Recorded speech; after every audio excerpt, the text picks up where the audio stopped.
내가 조합장인데 그것도 못해? 담보 없는 3억 원 대출. 조합장이 밀어준 메모지에는 측근의 이름과 금액이 적혀 있었습니다. 조합장님, 규정에 어긋나는 대출은 실행할 수 없습니다. 임신 7개월인 배를 안은 채 그녀는 흔들리지 않았습니다. 조합장의 눈빛이 차갑게 변했습니다. 거절당한 분노가 아니었습니다. 앞으로 무언가를 하겠다는 사람의 눈빛이었습니다. 며칠 뒤 10년 앉았던 은행 창구에서 쫓겨나 마트 계산대에 서게 됩니다. 쌀포대를 들고 조롱을 견디고 부은 발로 하루 종일 서서 바코드를 찍어야 하는 나날이 시작된 것입니다. 하지만 조합장은 한 가지를 몰랐습니다. 그녀를 찾는 수백억짜리 손님이 있었다는 사실을. 그리고 그 손님이 진실을 알게 된 순간 조합장의 세상이 무너지기 시작합니다. 사연 시작 전에 구독과 좋아요를 눌러주시고 어디에서 듣고 계신지 댓글 남겨주시면 그곳으로 건강과 행복이 가득하길 기원하겠습니다. 강원도 홍천군 홍천읍 시내 중심가에서 자동차로 5분쯤 벗어나면 태백산 농산물 협동조합 본점 건물이 나온다.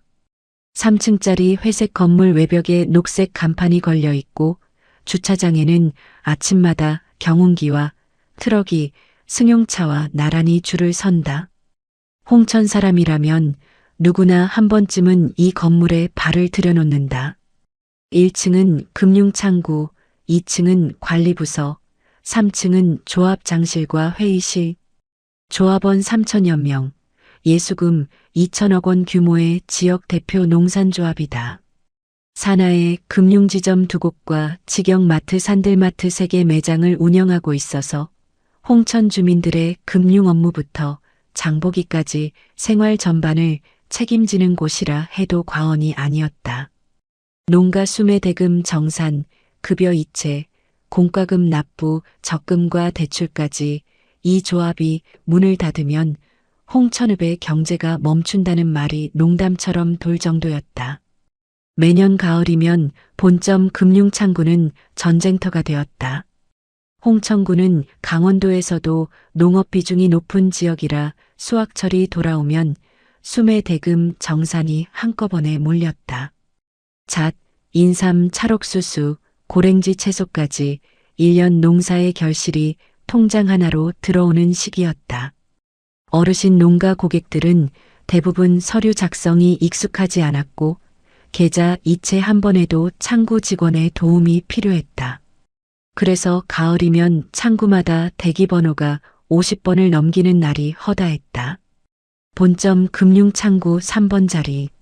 서윤아가 오늘도 그 자리에 앉아 있었다. 올해 35세, 입사한 지 딱 10년이 되는 해였다. 배가 제법 불룩하게 나와 있었다. 임신 7개월째. 의자에 앉을 때마다 허리를 한 번씩 짚어야 했고 오후가 되면 발이 슬리퍼 안에서 부풀어 올라 신발이 빡빡해졌다. 그래도 윤아의 창구 앞에는 늘 사람이 줄을 섰다. 다른 창구가 비어 있어도 윤아 앞에만 줄이 서는 풍경은 본점의 일상이 된 지 오래였다. 윤아 씨, 이거 어떻게 하는 건지 모르겠어서. 70대 어르신 한 분이 서류 뭉치를 들고 어렵게 다가왔다. 농지연금 신청 서류였다. 양이 적지 않았고 기재할 항목도 많았다. 윤아는 서류를 받아 한 장씩 넘기며 어르신 옆에 펜을 놓아드렸다. 어르신, 여기 이름이랑 주민번호 적어주시고요. 이쪽은 제가 체크해 드릴게요. 천천히 하시면 됩니다. 어르신의 떨리는 손을 기다려주는 동안 윤아는 옆 모니터로 다음 고객의 수매 대금 정산 내역을 미리 확인하고 있었다. 한 번에 두세 가지 업무를 동시에 처리하면서도 고객 앞에서는 절대 바쁜 기색을 내지 않았다. 어르신이 서류를 다 쓰고 나서 머쓱한 표정으로 말했다. 내가 글씨를 못 써서 부끄럽네. 어르신, 무슨 말씀이세요? 글씨가 이렇게 반듯한데요. 다 잘 적으셨어요. 어르신의 얼굴에 안도의 미소가 번졌다. 뒤에서 기다리던 다른 고객이 작은 목소리로 옆 사람에게 말했다. 저 직원은 참 다르다니까. 내가 지난번에 적금 깨야 하는데 뭐가 이득인지 모르겠다고 했더니 이자, 손해 계산까지 다 해서 설명해 주더라고. 3년 연속 우수친 절사원에 선정된 것은 실력만으로 된 일이 아니었다. 숫자에 밝고 업무 처리가 정확한 것은 기본이었고 그 위에 사람을 대하는 온기가 있었다.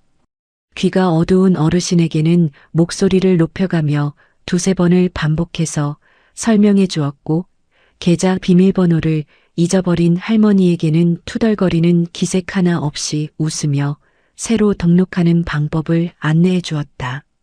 서윤아 씨한테 가면 된다. 홍천 농가 어르신들 사이에서 이 말이 입소문처럼 퍼져 있었다. 오후 3시가 넘어가자 창구 앞 대기석이 조금씩 한산해졌다.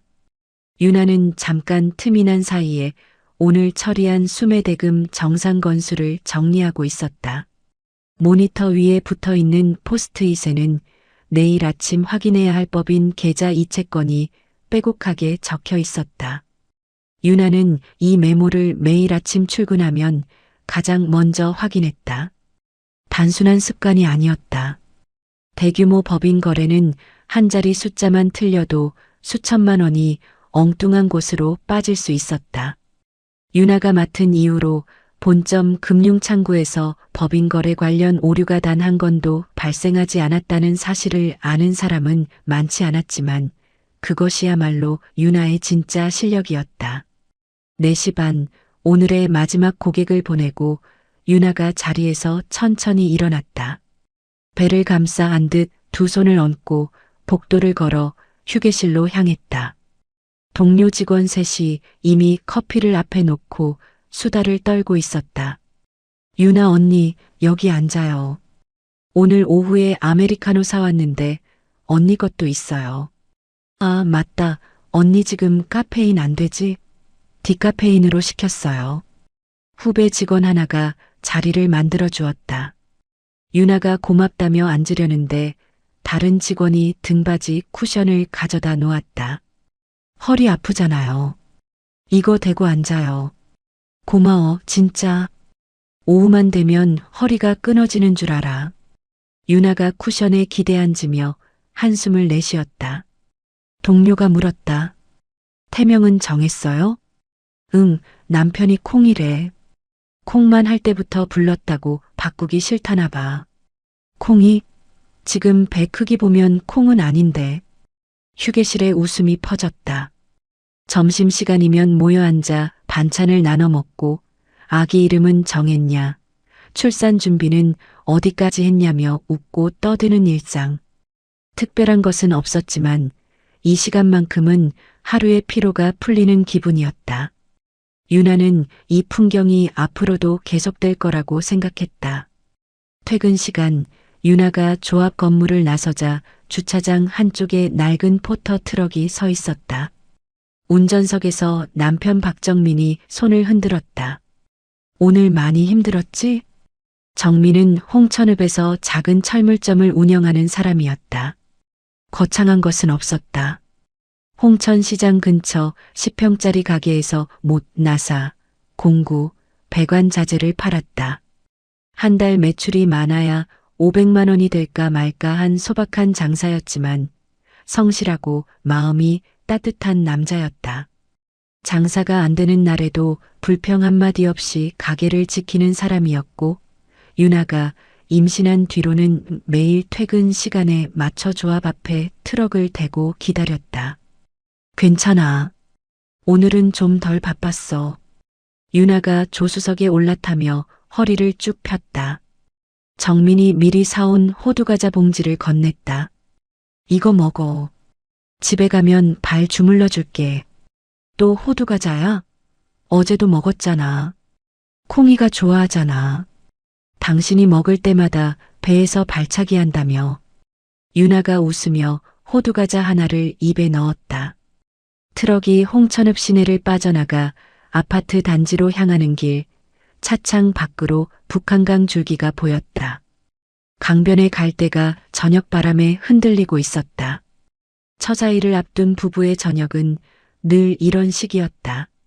대단한 것은 없었지만 충분히 따뜻했다. 철물점에서 번 돈과 유나의 월급을 합치면 넉넉하진 않아도 아이 하나 키우는데 부족함은 없을 터였다. 정민은 퇴근 후 거실 한쪽에 아기 침대를 조립하고 있었고 유나는 주말마다 아기 옷을 정리하며 2달 뒤를 기다리고 있었다. 아직 이름은 정하지 못했지만 서랍 속에는 노란색 베네저고리가 다림질까지 마친 채 가지런히 접혀 있었다. 홍천의 가을이 깊어가고 있었다. 북한강 상류에 찬 바람이 불어오기 시작했지만 서윤아의 하루는 여전히 따뜻했다. 아직은 그 사람이 부임한 것은 10월 초였다. 태백산 농산물 협동조합 제17대 조합장 황태석. 62세. 홍천 토박이로 농자재 유통업을 하며 지역 유지로 이름을 알린 인물이었다. 조합장 선거 과정에서 그가 내건 공약은 화려했다. 조합원 배당금 인상, 산들마트 확장, 농가 저금리 대출 확대. 어르신 조합원들이 좋아할 만한 말만 골라서 했고 뒤에서는 읍내 식당에서 조합원들을 한 상씩 대접하며 표를 모았다는 소문이 파다했다. 당선 직후 홍천읍 유력 인사들과 골프를 치는 사진이 돌았고 축하 화환이 조합 본점 로비를 가득 메웠다. 취임식 날 황태섭은 3층 회의실에 전 직원을 모아놓고 첫 훈시를 했다. 내가 이 조합을 맡은 이상 모든 것이 달라질 겁니다. 조합이 발전하려면 조합장 말에 한마음으로 따라와야 합니다. 딴소리 하는 사람은 필요 없어요. 훈시라기보다는 선언에 가까웠다. 직원들은 고개를 숙인 채 박수를 쳤고 앞줄에 앉은 지점장 오병길만이 유독 크게 손뼉을 쳤다. 오병길은 올해 54세, 본점 지점장을 맡은 지 3년째 되는 인물이었다. 윗사람의 비위를 맞추는 데는 타의 추종을 불허했고 아랫사람에게는 철저하게 선을 그었다. 전임 조합장 시절에도 시키는 일이면 무엇이든 군말 없이 따랐고 그 대가로 지점장 자리를 유지해왔다. 새 조합장이 누가 되든 오병길의 처세법은 변하지 않았다. 가장 먼저 줄을 서고 가장 충성스러운 표정을 짓는 것. 그것이 이 조직에서 살아남는 방법이라는 걸 그는 오래전에 깨달은 사람이었다. 황태섭이 취임하고 일주일도 되지 않아 변화가 시작되었다. 2층 관리부서의 팀장 하나가 교체되었고 산들마트 매장 관리 책임자도 조합장의 지인으로 바뀌었다. 인사 발령이 날 때마다 직원들 사이에서 한숨이 흘러나왔지만 누구 하나 입을 여는 사람은 없었다. 조합장에게 밉보이면 어떤 일을 당할지 모른다는 공포가 조직 안에 조용히 퍼지고 있었다. 유나는 그 변화를 느끼면서도 자기 일에 집중했다.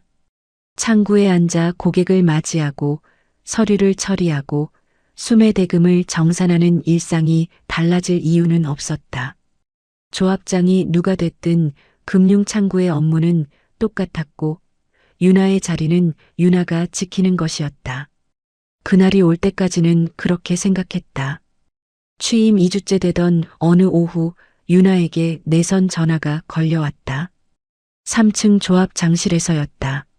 서윤아 씨, 조합장님이 잠깐 올라오래요. 유나는 처리 중이던 서류를 정리하고 자리에서 일어났다.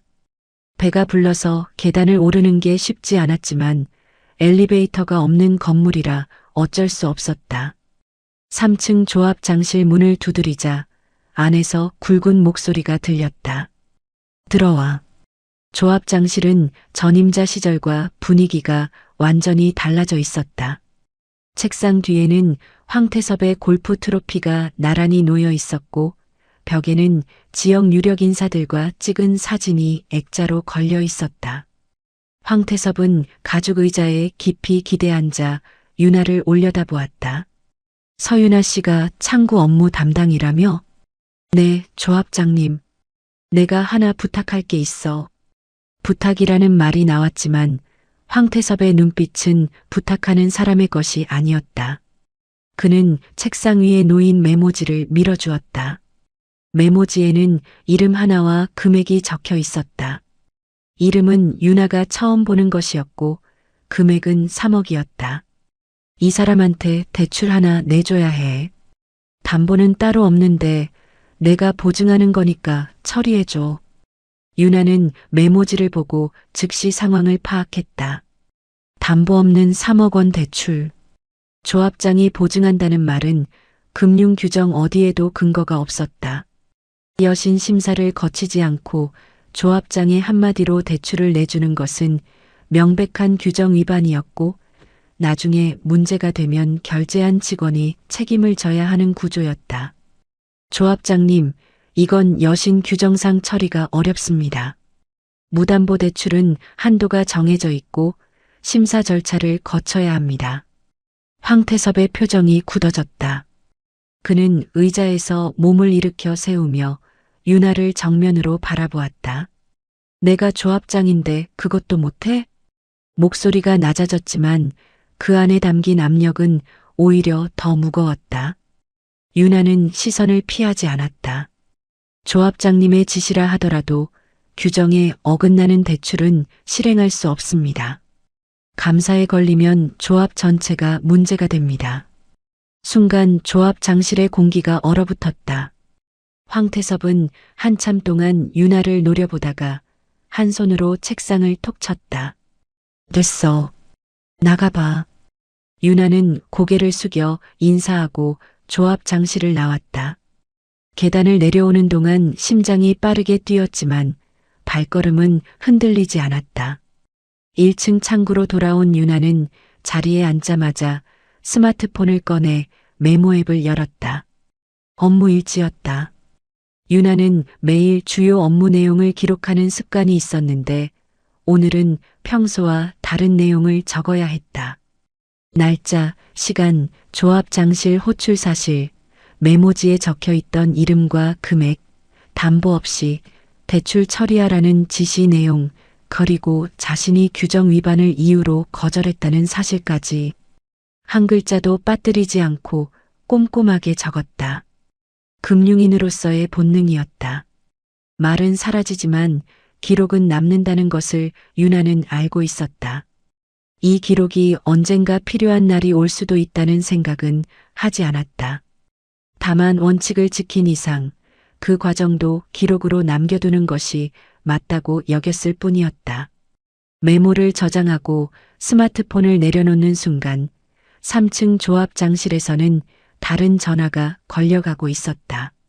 황태섭이 수화기를 들어 오병기를 불렀다. 오지점장, 잠깐 올라와. 전화를 받은 오병길은 넥타이를 고쳐 매며 계단을 올라갔다. 조합장실 문이 닫혔다. 그 안에서 어떤 대화가 오갔는지 아는 사람은 아무도 없었다. 다만 오병길이 조합장실에서 나왔을 때 그의 얼굴에는 무언가를 결심한 사람의 표정이 떠올라 있었다.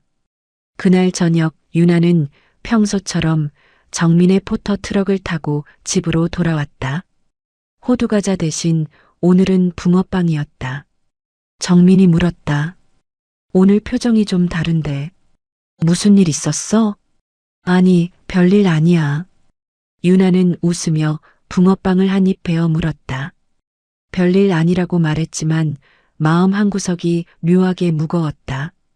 조합장의 그 눈빛이 자꾸 떠올랐다. 거절당한 사람의 분노가 아니라 앞으로 무언가를 하겠다는 사람의 눈빛이었다.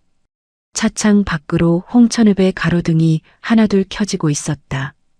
가을 밤 공기가 차갑게 스며들었다. 변화는 다음 날부터 시작되었다.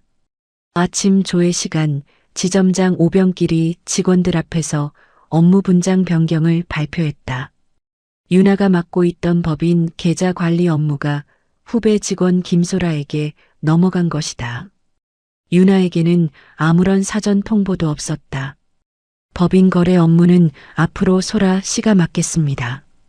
유나 씨는 당분간 개인 고객 창구에 집중해 주세요. 유나가 반문했다. 지점장님, 법인 계좌 관리는 제가 맡은 지 6년째입니다. 갑자기 변경하시는 이유가 있을까요? 오병길은 서류를 넘기며 시선을 마주치지 않았다. 업무 효율화 차원입니다. 특별한 이유는 없어요. 특별한 이유가 없다는 말이 오히려 이유를 말해주고 있는 셈이었다. 유나는 더 묻지 않은 채 자리로 돌아와 스마트폰을 꺼내 메모 앱을 열었다. 오늘 날짜와 함께 법인 계좌 관리 업무 박탈 사실을 기록해 두었다. 그것은 시작에 불과했을 뿐이다. 같은 주 금요일 오후 업무 회의가 열렸다. 본점 금융창구 직원 8명이 모인 자리에서 다음 달 업무 계획을 논의하는 정기회의였는데 유나가 수매 대금 정산 관련 개선안을 발표하려 하자 오병길이 손을 들어 제지했다. 그거는 다음에 논의하겠습니다. 시간이 부족하니까 넘어가죠. 유나가 준비한 자료는 2장짜리 제안서로 읽는데 2분이면 충분한 분량이었다. 시간이 부족할 리가 없었으나 다른 직원들은 고개를 숙인 채 입을 열지 못하는 분위기였다. 다음 주 회의에서도 같은 일이 반복되었다. 유나가 발언하려 하면 오병길이 그건 나중에라며 넘기고 다른 직원들의 발표는 끝까지 들어주는 식이었다. 회의 안건에서 유나의 이름이 점점 사라지더니 3번째 회의에서는 아예 발언 기회 자체가 주어지지 않았다. 유나는 회의실 구석에 앉아 다른 사람들의 발표를 듣기만 해야 하는 처지가 되어 있었다. 회의만이 아니었다. 점심시간의 풍경도 달라지기 시작했으니까. 처음에는 미묘한 변화에 가까웠다. 어느 날 휴게실에 들어서니 동료들의 대화가 뚝 끊긴 것이다. 분명 웃고 떠들고 있었는데 유나가 문을 여는 순간 침묵이 내려앉았고 누군가 어색하게 기침을 하고 다른 누군가는 핸드폰을 들여다보며 시선을 피했다. 같이 먹어도 되지? 유나가 물었으나 대답 대신 어색한 미소만 돌아올 뿐이었다. 자리가 좁다는 핑계, 먼저 다 먹었다는 둘러대기. 지난주까지만 해도 디카페인 커피를 사다 주던 후배 직원조차 눈을 마주치려 하지 않았다. 일주일이 지나자 유나는 휴게실에서 혼자 밥을 먹는 사람이 되어 있었다. 동료들은 유나가 오기 전에 식사를 마치거나 유나가 앉으면 슬그머니 자리를 떠나는 식으로 거리를 두었다. 누가 시킨 것인지 물어볼 필요도 없는 노릇이었다. 오병길이 직접 입을 열지 않았더라도 조합장에게 찍힌 직원과 어울리면 자기도 위험하다는 신호는 이미 충분히 전달된 뒤였으니까.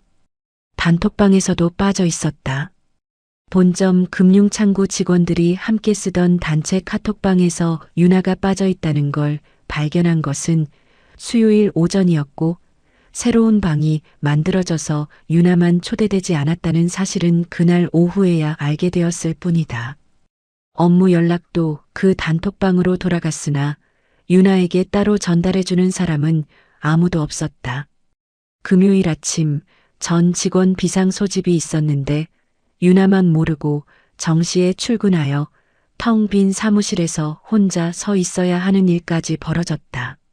그 사이에도 업무는 계속 줄어드는 중이었다. 유나의 창구 앞에 대기번호를 뽑고 앉는 고객 수가 눈에 띄게 감소하기 시작한 것이다. 창구 배치를 바꿔서 유나의 자리를 구석으로 옮겼고 대기번호 발급기에서 유나 창구 번호가 빠진 날도 있을 정도였다. 고객이 없는 시간에 유나에게 떨어지는 것은 창구 업무가 아니라 서류 정리, 파일 분류, 우편물 발송 같은 잡무뿐이었다. 어느 날 오후 오병길이 유나를 불러 세웠다. 2층 창고에 있는 장기 보관 서류 박스 좀 정리해줘. 연도별로 분류해서 라벨 붙여놓으면 돼. 2층 창고에는 오래된 서류 박스가 수십 개 쌓여 있는 곳이었다. 한 박스에 10kg은 좋게 넘어가는 무게였으니 임신 7개월인 직원에게 시킬 일이 아니라는 것쯤은 누가 봐도 알 수 있는 상황이었다. 지점장님, 제가 지금 상태로 무거운 박스를 옮기기는 좀 어렵습니다. 무거운 건 다른 사람한테 시킬 테니까 분류 작업만 해. 창고에 올라가서 정리하면 돼. 다른 사람이 와서 도와준 적은 끝내 한 번도 없었다. 유나는 혼자 2층 창고에서 먼지 쌓인 서류 박스를 하나씩 열어 분류해 나갔다. 허리가 끊어질 듯한 통증이 밀려왔고 배가 당기는 느낌에 몇 번이고 멈춰 서야 했다. 중간에 아래층 화장실에 내려갔다 올라오면 숨이 턱까지 차올랐다. 그래도 유나는 내색하지 않는 쪽을 택했다. 이를 악물고 버텼을 뿐이다. 그날 저녁 정민이 유나의 손을 보고 얼굴이 굳어졌다. 먼지와 종이에 긁혀서 손가락 여기저기가 빨갛게 부어올라 있었으니까. 이게 뭐야? 누가 이런 일을 시킨 거야? 유나가 대수롭지 않게 말했지만 정민의 표정은 쉽사리 풀리지 않았다. 며칠 뒤 유나가 동료에게 대놓고 무시를 당했다는 이야기를 전해 듣고 정민은 참다 못해 조합 본점을 찾아가기로 마음먹었다. 정민은 철물점 작업복 차림 그대로 본점 1층에 들어섰다.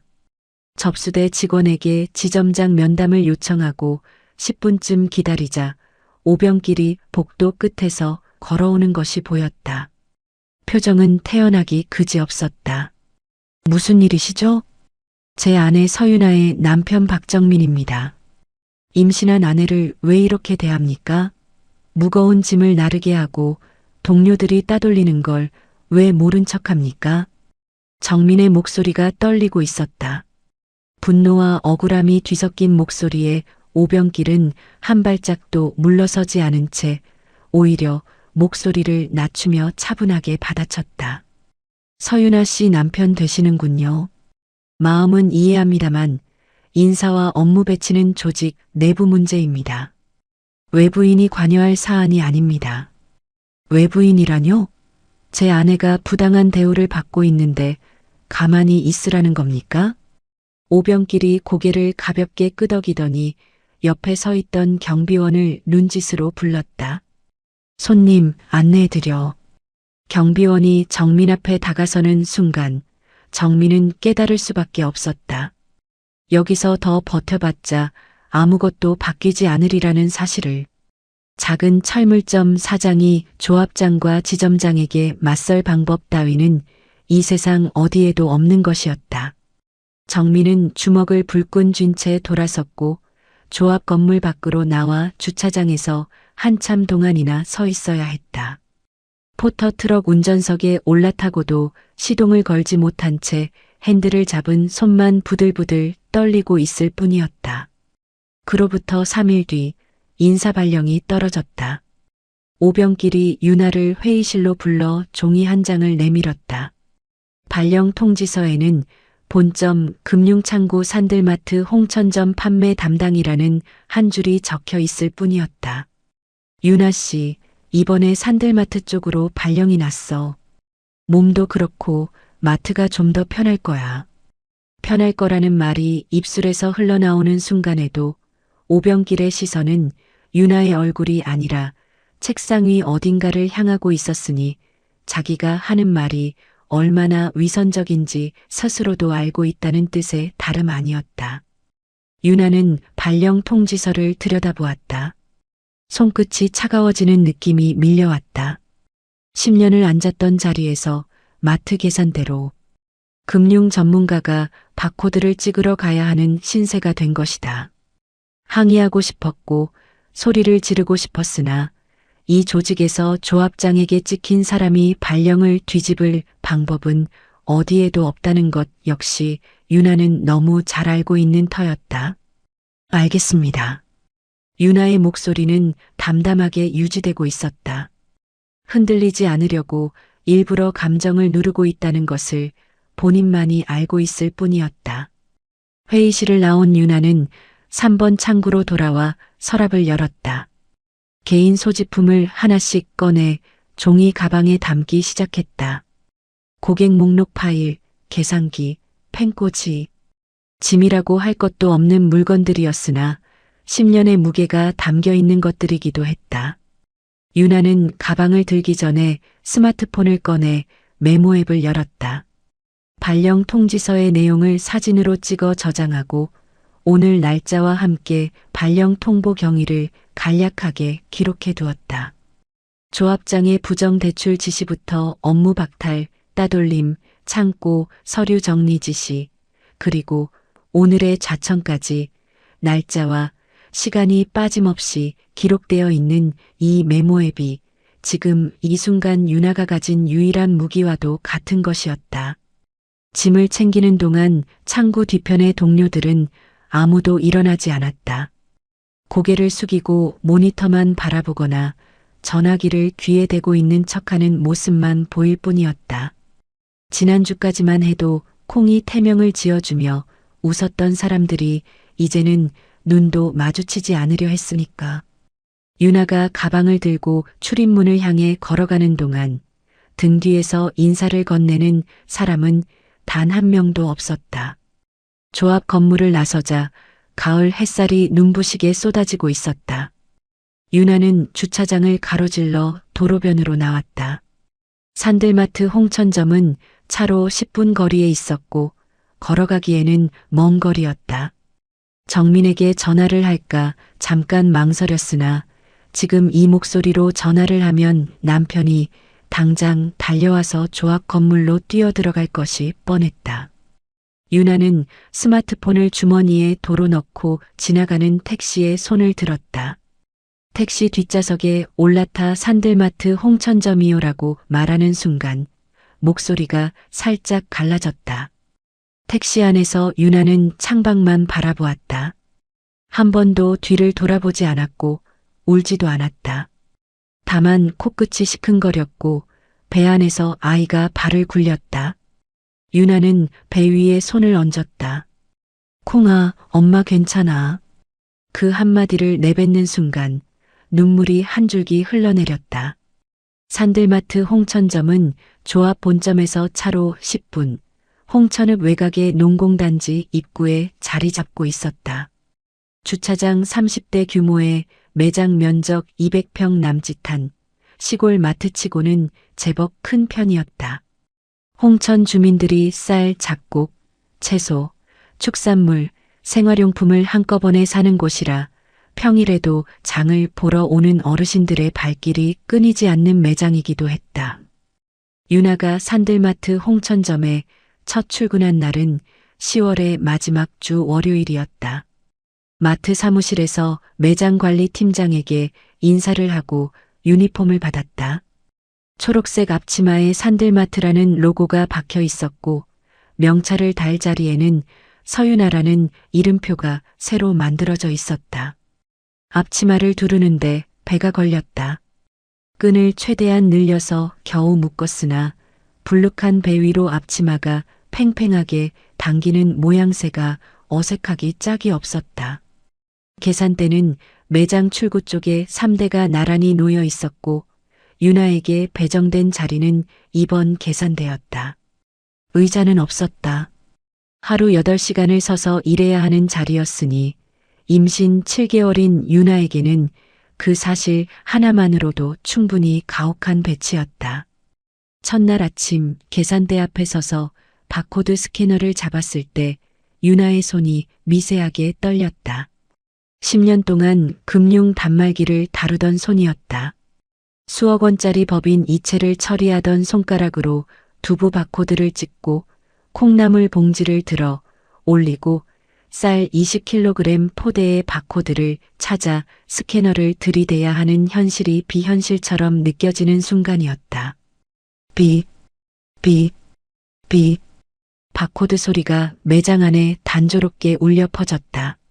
1시간쯤 지나자 발바닥이 뜨거워지기 시작했고 2시간이 지나자 발목 위로 부종이 올라오는 게 느껴졌다. 허리는 이미 뻣뻣하게 굳어 있었으나 유나는 표정을 바꾸지 않았다. 손님이 장바구니를 내밀 때마다 미소를 짓고 감사합니다. 안녕히 가세요를 반복하며 하루를 견뎌나갔다. 오전 11시쯤 농가 어르신 한 분이 카트를 끌고 계산대로 왔다가 유나를 보고 멈춰섰다. 서윤아 씨 아니야? 조합은행에서 일하던? 유나를 알아본 것은 본점 금융창구의 단골 고객이었다. 수매대금 정산할 때마다 유나를 찾던 어르신이었는데 불룩한 배에 초록색 앞치마를 두르고 마트 계산대에 서 있는 유나의 모습에 눈이 휘둥그레진 표정이었다. 어르신, 안녕하세요. 네, 저 여기서 일하게 됐어요. 아니, 이 몸으로 왜 여기서? 은행은 어떻게 된 거야? 유나가 웃으며 대답을 돌렸다. 잠깐 자리를 옮기게 됐어요. 괜찮습니다, 어르신.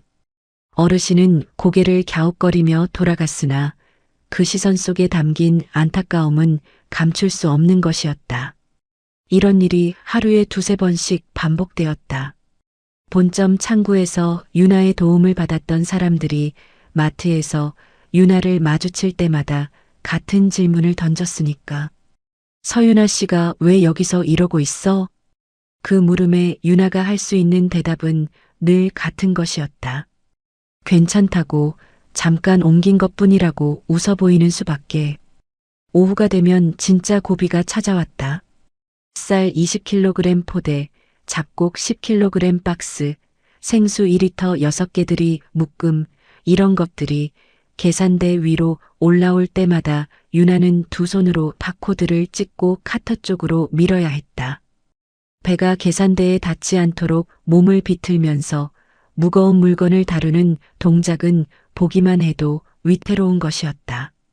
한 번은 쌀포대를 들어 올리다가 배가 당기는 느낌에 움찔하며 멈춰서야 했는데 뒤에 줄을 선 손님이 빨리 좀 해주세요라고 쏘아붙이는 바람에 이를 악물고 다시 들어 올린 적도 있었다. 그나마 유일한 온기는 마트 동료 직원 한 명에게서 왔다. 박미영이라는 30대 초반의 여직원이었는데 산들마트 홍천점에서 5년째 일하고 있는 사람이었다. 유나가 처음 계산대에 섰을 때부터 미영은 무언가를 눈치챈 사람의 표정으로 유나를 지켜보고 있었다. 언니, 무거운 거 올라오면 저한테 말해요. 제가 옮겨드릴게요. 미영이 먼저 다가와 조용히 말을 건넨 것은 유나의 첫 출근 사흘째 되던 날이었다. 유나가 괜찮다며 사양하자 미영은 고개를 저었다. 괜찮긴요. 배가 이만한데 쌀포대를 드는 게 말이 돼요? 이따 창고에서 물건 나르는 거 있으면 제가 대신 할 테니까 무리하지 마요. 미영은 유나가 왜 마트로 왔는지 묻지 않았다. 다만 쌀포대가 올라올 때마다 슬쩍 옆에 와서 대신 들어주었고 유나의 계산대에 무거운 물건이 몰리면 자기 계산대 손님을 보내고 나서 달려와 도와주는 식이었다. 말없이 건네는 따뜻함이라는 것이 그런 것이었으니 차가운 상황 속에서 미영의 존재는 유나에게 작지만 단단한 버팀목이 되어주고 있었다. 그러나 마트 생활에서 가장 견디기 힘든 순간은 무거운 짐도 부은 발도 아닌 다른 곳에서 찾아왔다. 2주째 접어든 어느 오후 낯익은 얼굴 하나가 마트에 들어섰다. 조합장 황태섭의 측근으로 알려진 여자였는데 본점 2층 관리부서에서 일하는 사람이었다. 장바구니를 들고 매장을 돌다가 계산대에 유나를 발견하고는 걸음을 멈추었다. 어머, 서윤아 씨 맞지? 은행 직원이 마트 캐셔를 하고 있네.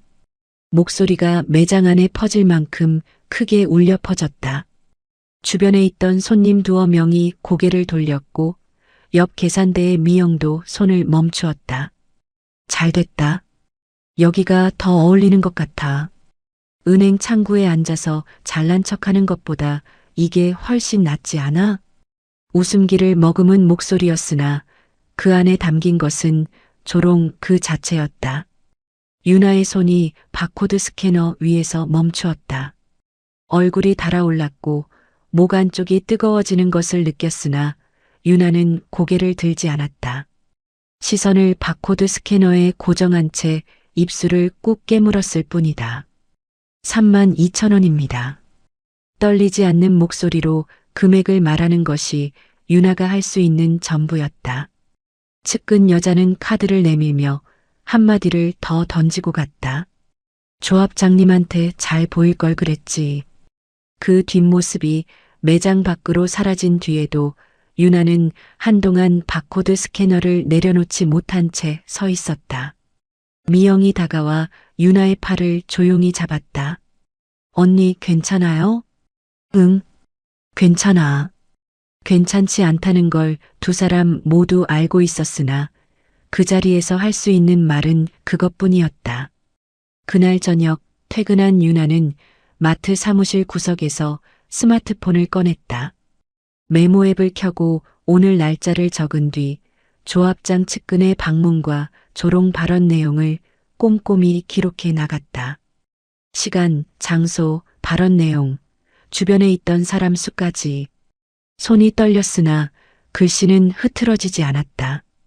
기록하는 동안만큼은 감정이 정리되는 느낌이었으니까.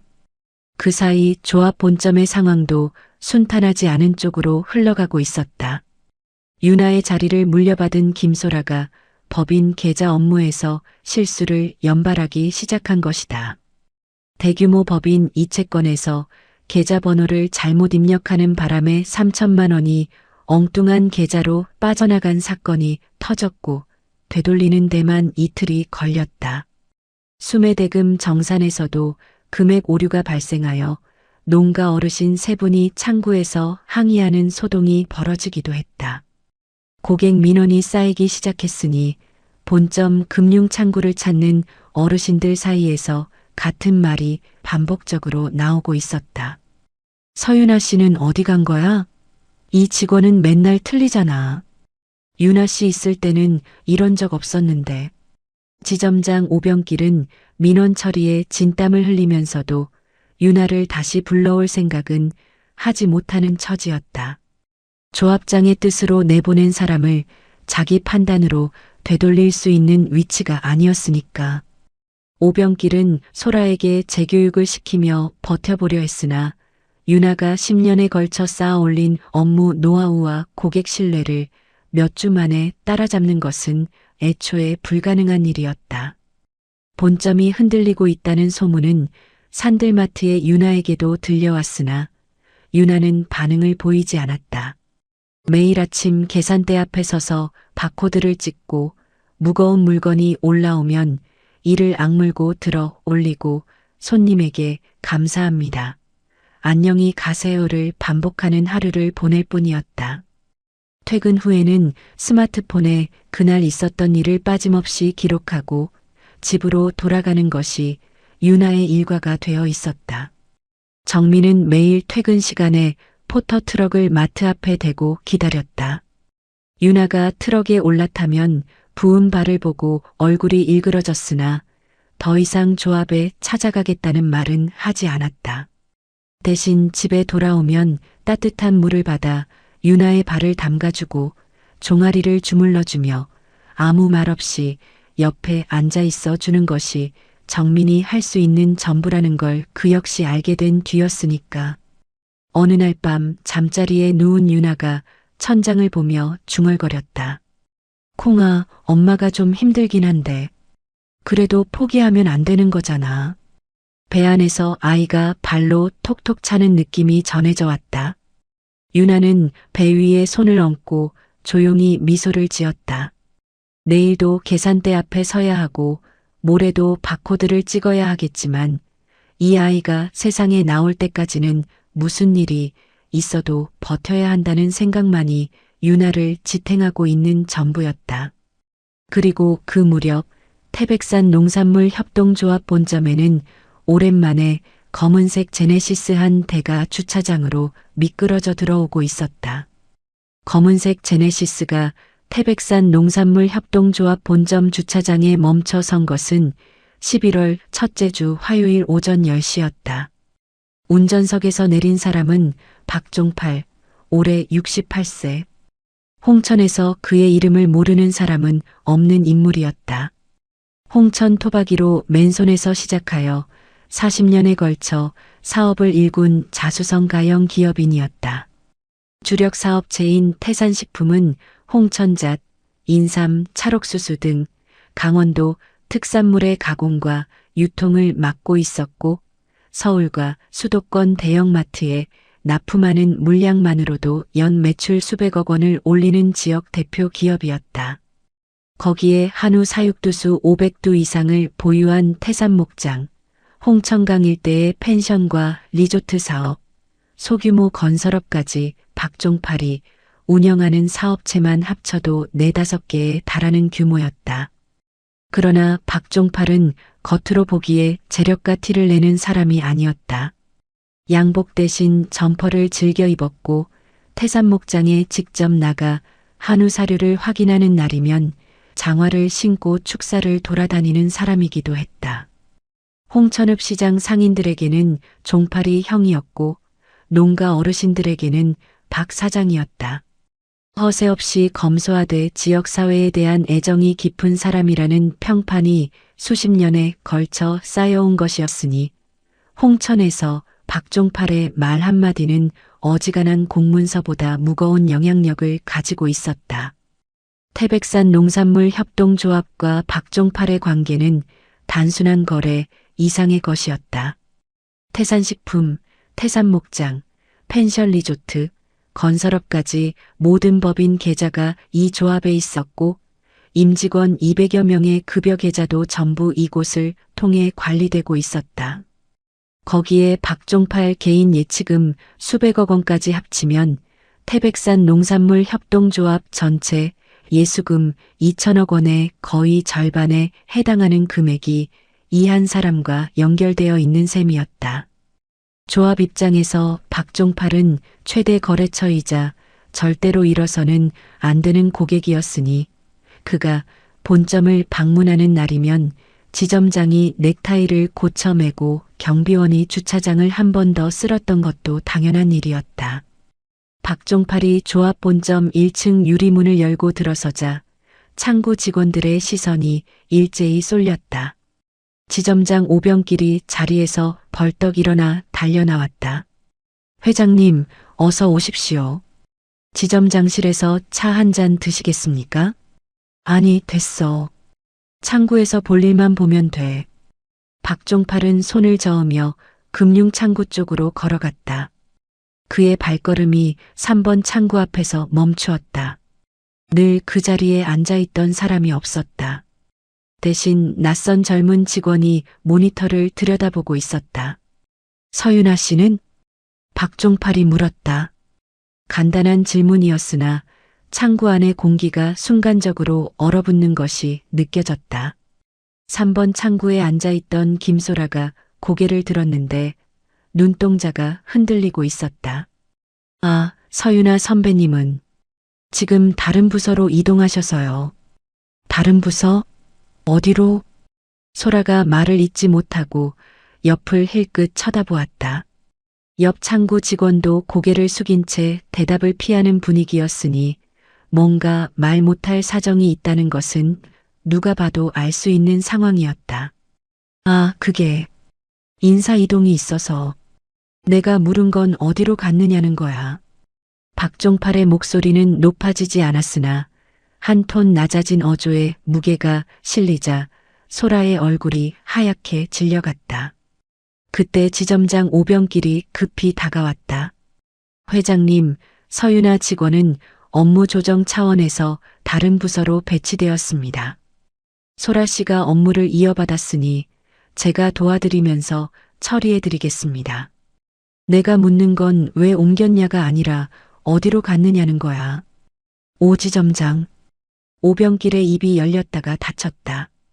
마트로 보냈다는 말을 회장 앞에서 차마 꺼내기가 어려웠던 것이다. 박종팔은 오병길의 표정에서 심상치 않은 기운을 읽어내고 있었다. 됐어. 내가 알아보지. 박종팔은 돌아섰다. 창구에서 업무를 보지 않고 그대로 나가버리는 것은 조합 본점을 이용한 이래 처음 있는 일이었다. 오병길이 뒤에서 회장님, 제가 처리해드리겠습니다라고 말했으나 박종팔은 고개도 돌리지 않은 채 유리문을 밀고 나갔다. 제네시스에 올라탄 박종팔은 시동을 걸지 않았다. 운전석에 앉은 채 잠시 생각에 잠긴 표정이었는데 이윽고 핸드폰을 꺼내 전화를 걸기 시작했다. 홍천에서 40년을 산 사람의 인맥은 넓고 깊은 것이었다. 전화 세 통이면 웬만한 일의 내막을 파악할 수 있었고 실제로 네 번째 전화를 끊었을 때 박종팔의 표정은 이미 굳어져 있었다. 조합 직원 한 명이 조심스럽게 전해준 이야기는 이러했다. 서윤아가 조합장의 부당한 대출 지시를 거절한 뒤 조직적인 따돌림을 당했고 결국 산들마트 홍천점 계산대로 발령이 났다는 것. 3년 연속 우수친절사원이 마트 캐셔로 자천된 것이고 그것도 임신 7개월인 몸으로. 오래 알고 지내던 동네 사람 하나는 덧붙이기까지 했다. 회장님, 그 양반 남편이 조합에 항의하러 갔다가 경비원한테 쫓겨났다면서요. 불쌍해서 동네에서 말이 많아요. 박종팔은 전화를 끊고 핸들 위에 두 손을 올려놓았다. 한참 동안 앞유리 너머를 바라보며 움직이지 않았는데 그의 턱 근육이 가늘게 떨리고 있었다. 분노를 삼키는 사람의 표정이라는 것은 그런 모습이었다. 시동이 걸렸다. 제네시스가 조합 본점 주차장을 빠져나가 홍천읍 외곽의 농공단지 방향으로 향하기 시작했다. 산들마트 홍천점까지는 차로 10분이 채 걸리지 않는 거리였다. 마트 주차장에 검은색 제네시스가 미끄러지듯 들어섰을 때 매장 안에서는 점심시간 직전에 바쁜 풍경이 펼쳐지고 있었다. 장을 보러 온 어르신들이 카트를 끌고 계산대 앞에 줄을 서 있었고 이번 계산대에서는 초록색 알치마를 두른 윤아가 바코드 스캐너를 움직이고 있었다. 박종팔이 마트 입구를 통과하여 매장 안으로 들어섰다. 계산대 쪽으로 시선을 돌린 순간 그의 발걸음이 멈추었다. 불룩하게 나온 배 위로 초록색 앞치마가 팽팽하게 당겨져 있었다. 부은 발로 서서 쌀포대의 바코드를 찾고 있었고 허리를 비틀어 무거운 물건을 카트 쪽으로 밀어내는 동작이 위태로워 보이기 그지없었다. 그런데도 손님에게 건네는 윤아의 목소리는 여전히 따뜻했다. 어르신, 이 쌀 제가 카트에 넣어드릴게요. 무거우시니까 차까지 들고 가실 때 도움이 필요하시면 말씀해 주세요. 그 모습을 지켜보는 박종팔의 눈이 가늘어졌다. 입술이 일자로 굳어졌고 주머니 속에 주먹이 단단하게 쥐어졌다. 수년간 자기 개인 예치금 수백억 원의 관리를 단 한 번의 실수 없이 맡아주던 사람이었다. 정기예금 만기 관리도 금리가 변동될 때마다 최적의 재해치 방안을 먼저 정리해서 알려주는 것도 윤아에게 맡기면 걱정할 필요가 없었기에 박종팔이 다른 은행, 다른 금융기관을 거들떠보지도 않고 오직 이 조합만을 이용해온 것이었다. 그런 사람이 지금 마트 계산대에서 쌀포대를 들고 있었으니 그것도 임신 7개월인 배를 아는 채로 박종팔은 계산대 쪽으로 천천히 걸어갔다. 손님이 빠진 틈에 윤아 앞에 섰다. 윤아가 고개를 들었고 눈이 마주친 순간 그녀의 표정이 흔들렸다. 회장님? 윤아 씨. 박종팔의 목소리는 낮고 차분한 것이었으나 그 안에 무언가 단단하게 눌러놓은 감정이 묻어 있었다. 박종팔은 윤아의 불룩한 배와 부은 발을 번갈아 본 뒤 천천히 물었다. 여기서 이러고 있는 거야? 어떻게 된 건지 말해줄 수 있어? 윤아의 입술이 떨렸다. 괜찮다고 말하려 했으나 이 사람 앞에서는 그 말이 나오지 않았다.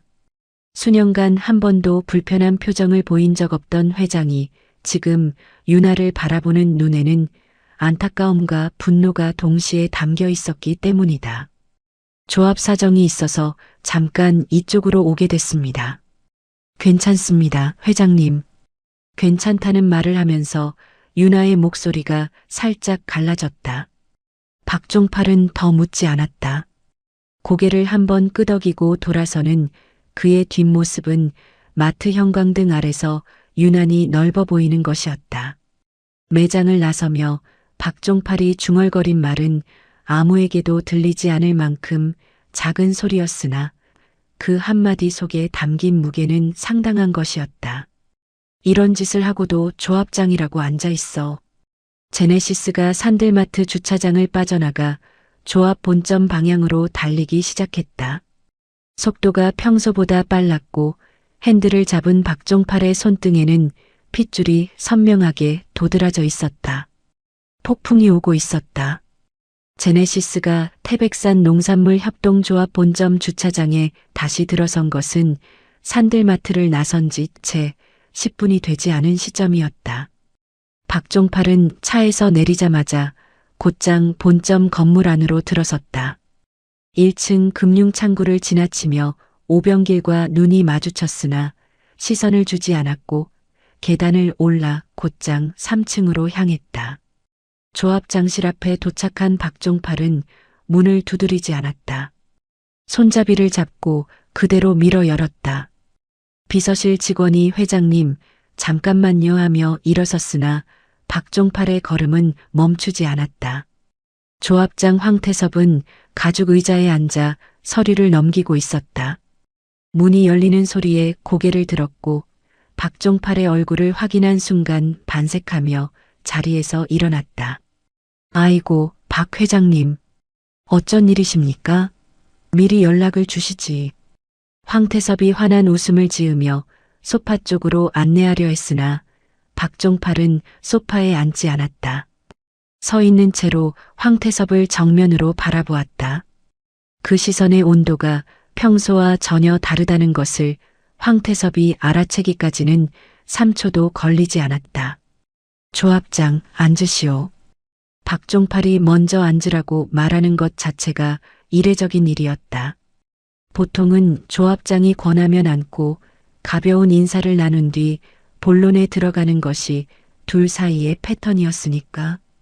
황태섭은 어색한 웃음을 거둔 채 가죽 의자에 다시 앉았다. 박종팔은 그제야 소파에 걸터 앉았으나 등을 기대지 않은 채 상체를 앞으로 숙이고 있었다. 단도직입적으로 묻겠소. 박종팔의 목소리는 높지 않았다. 오히려 평소보다 한 톤 더 낮아져 있었는데 그것이 분노를 참고 있는 사람의 목소리라는 걸 황태섭은 본능적으로 감지하고 있는 듯했다. 서윤아 직원, 왜 마트로 보냈소? 황태섭의 눈이 미세하게 흔들렸다. 예상하지 못한 질문은 아니었을 수도 있으나 박종팔의 입에서 그 이름이 나올 줄은 몰랐다는 표정이었다. 아, 서윤아 직원 말씀이시군요. 그건 내부 인사조정 차원에서. 인사조정? 박종팔이 말을 잘랐다. 조용하지만 단호한 어조였다. 3년 연속 우수친 절사원을 마트 계산대로 보내는 게 인사조정이요? 그것도 임신 7개월인 직원을? 황태섭의 손이 책상 위에서 미세하게 움직이는 것이 보였다. 볼펜을 만지작거리는 습관이 나온 것이었는데 그것은 이 사람이 불안할 때 보이는 버릇이기도 했다. 그게 업무 적성을 고려해서. 업무 적성. 박종팔이 같은 말을 반복하며 고개를 가볍게 끄덕였다. 그러나 그 끄덕임은 수긍의 표시가 아니라 더 이상 변명을 들을 생각이 없다는 뜻에 가까운 것이었다. 내가 방금 산들마트에 다녀왔소. 황태섭의 얼굴에서 핏기가 한 톤 빠지는 것이 눈에 보일 정도였다. 임신 7개월인 사람이 하루 종일 써서 쌀포대 바코드를 찍고 있더군. 발은 퉁퉁 부어 있고 허리를 비틀어가면서 무거운 물건을 카트에 옮기고 있었소. 그 모습을 보고 내가 지금 어떤 기분인지 조합장이 짐작이 가시오. 황태섭이 입을 열려 했으나 박종팔은 손을 들어 제지했다.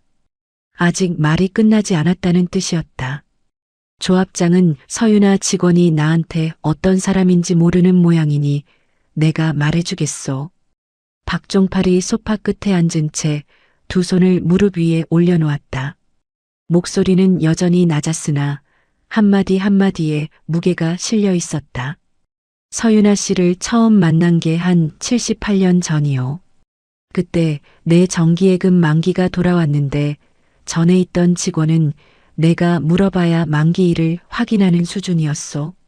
근데 윤아 씨는 달랐어. 만기 2주 전에 먼저 연락을 해온 거요. 금리가 바뀌었으니 재해치 조건을 비교해서 알려드리겠다고. 내가 부탁한 적도 없는데 말이요. 황태섭은 아무 말도 못하고 듣고만 있었다. 박종팔의 이야기는 계속되었다. 그 뒤로는 내 개인 예치금 관리를 통째로 윤아 씨한테 맡긴 거요. 수백억을 한 통장에 넣어두는 바보가 어디 있겠소. 금액별로 나눠서 정기예금, 적금, 거치식 상품에 분산 예치를 해야 하는데 금리가 바뀔 때마다 어떤 상품이 유리한지 만기 도래 시점을 어떻게 맞추면 자금 흐름에 공백이 생기지 않는지 이런 걸 내가 일일이 따질 시간이 없소. 윤아 씨는 금리가 변동될 때마다 먼저 전화를 해서 지금 재예치하면 얼마가 유리하고 3개월 뒤 만기 상품과 묶으면 금리를 이만큼 더 받을 수 있다고 정리해서 알려줬소. 내가 시킨 적이 없는데도 말이오. 박종팔이 황태섭을 똑바로 바라보았다. 내가 40년 사업을 하면서 돈을 다루는 사람을 수없이 만나봤소. 은행 지점장도 만나봤고 증권사 PB도 만나봤고 대도시 금융기관 직원들도 상대해봤소. 근데 서윤아 씨만큼 내 돈을 자기 돈처럼 신경 써주는 사람은 한 번도 못 만났소. 한 번도. 박종팔의 목소리가 한 톤 더 낮아졌다. 내가 다른 은행, 다른 금융기관 안 가고 이 시골 농산조합만 고집한 이유가 뭔지 아시오? 시설이 좋아서도 아니고 금리가 높아서도 아니오. 서윤아 씨가 여기 있었기 때문이요. 그 사람이 있는 한 내 돈은 한 푼도 다른 데로 옮기지 않겠다고 마음먹은 게 벌써 몇 년 전이요. 조합장실의 공기가 한층 더 무거워졌다. 그런 사람을 마트 계산대에 세워놓은 거요? 임신한 몸으로 쌀포대를 들게 만든 거요? 조합장, 이건 인사조정이 아니라 사람을 짓밟은 거요. 황태섭의 입이 벌어졌으나 소리가 나오지 않았다. 볼펜을 놓고 두 손을 책상 위에 가지런히 모았으나 손가락 끝이 떨리는 것을 감추지 못하고 있는 모습이었다. 회장님, 그 직원건은 제가 다시 검토해서 검토가 아니라 복귀시키라는 거요. 박종팔이 소파에서 천천히 일어섰다. 서 있는 박종팔과 앉아 있는 황태섭 사이에 높이 차이가 생기면서 조합장실의 힘의 구도가 시각적으로 뒤집어지는 순간이었다. 서윤아 직원, 당장 금융창구로 복귀시키시오. 회장님, 인사 문제는 조합 내부 사안이라. 내부 사안이라. 박종팔은 한 박자 쉬고 나서 입을 열었다. 그러면 나도 내부 사안을 하나 처리하겠소. 태산식품법인 계좌, 태산목장법인 계좌, 리조트법인 계좌, 건설법인 계좌. 법인 계좌 4개를 전부 다른 금융기관으로 옮기겠소. 황태섭의 눈이 커졌으나 박종팔의 말은 멈추지 않았다. 그리고 태산계열 임직원 200명 급여 계좌도 전부 빼겠소. 이번 달 급여 이체부터 다른 은행을 쓸 거요. 황태섭이 자리에서 반쯤 일어서려다 다시 주저앉았다. 다리에 힘이 빠진 것인지 상황의 무게에 짓눌린 것인지 구분이 가지 않는 모습이었다. 그리고 박종팔이 한 발짝 앞으로 다가섰다. 책상과 소파 사이의 거리가 좁아지면서 황태섭의 얼굴이 올려다보는 각도가 되었다. 내 개인 예치금 한 푼도 남기지 않겠소. 전부 빼겠소. 조합장실에 침묵이 내려앉았다. 벽에 걸린 시계의 초침 소리만이 또각또각 울리고 있었다.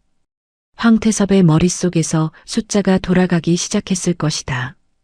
태산 계열법인 계좌, 임직원 급여 계좌, 회장 개인 예치금 전부 합치면 조합 전체 예수금 2천억 원의 거의 절반에 해당하는 금액이었다. 그 돈이 한꺼번에 빠져나가면 조합의 건전성 지표가 급격히 악화되는 것은 물론이거니와 금융감독 기관의 주의 대상에 올라갈 수도 있는 규모였다. 조합장 재선은커녕 자리 보전 자체가 불가능해지는 수준의 타격이었으니까. 회장님, 그건 너무 급작스러운 건 임신한 직원을 하루아침에 마트 계산대로 보낸 쪽이요. 박종팔은 더 이상 말을 이어가지 않았다. 주머니에서 명함 크기의 종이 한 장을 꺼내 책상 위에 놓았다. 거기에는 박종팔의 자필로 한 줄이 적혀 있었다. 3일 안에 서윤아 직원을 금융창구로 복귀시키시오. 안 그러면 넷째 날 아침부터 계좌 정리를 시작하겠소. 종이를 내려놓은 박종팔은 돌아서서 조합 장실 문을 향해 걸었다. 문고리를 잡은 순간 마지막으로 한마디를 덧붙였다. 나는 한 번 말하면 두 번 말하지 않는 사람이요. 조합장도 그건 알고 있을 거 아니오. 문이 닫혔다. 조합 장실에 황태섭 혼자 남겨졌다. 책상 위에 놓인 종이 한 장 3일이라는 두 글자가 형광등 아래서 선명하게 빛나고 있었다. 황태섭은 한참 동안 그 종이를 내려다보며 움직이지 못했다. 이마에 식은땀이 맺히기 시작했고 볼펜을 잡은 손이 미세하게 떨리고 있었다. 뒤늦게 수화기를 들어 오병길을 불렀다. 오지점장, 당장 올라와. 오병길이 3층으로 올라왔을 때 조합 장실의 분위기는 이전과 완전히 달라져 있었다. 황태섭의 얼굴은 하얗게 질려 있었고 목소리에는 여유가 사라진 뒤였다. 박종팔 회장이 방금 다녀갔어. 오병길의 표정이 순간적으로 굳어졌다. 서윤아를 3일 안에 복귀시키지 않으면 모든 거래를 끊겠다고 했어. 법인 계좌, 직원 급여 계좌, 개인 예치금 전부. 알아들어? 전부. 오병길의 안색이 황태섭 못지않게 창백해지기 시작했다. 그 돈이 빠져나가면 어떤 일이 벌어지는지 금융을 아는 사람이라면 누구나 계산할 수 있는 것이었으니까. 조합장님. 그러면 저희가. 그러면이 아니라 당장 방법을 찾으란 말이야. 황태섭이 책상을 내리쳤다. 볼펜이 바닥으로 떨어지며 또르르 굴러갔으나 아무도 줍지 않았다.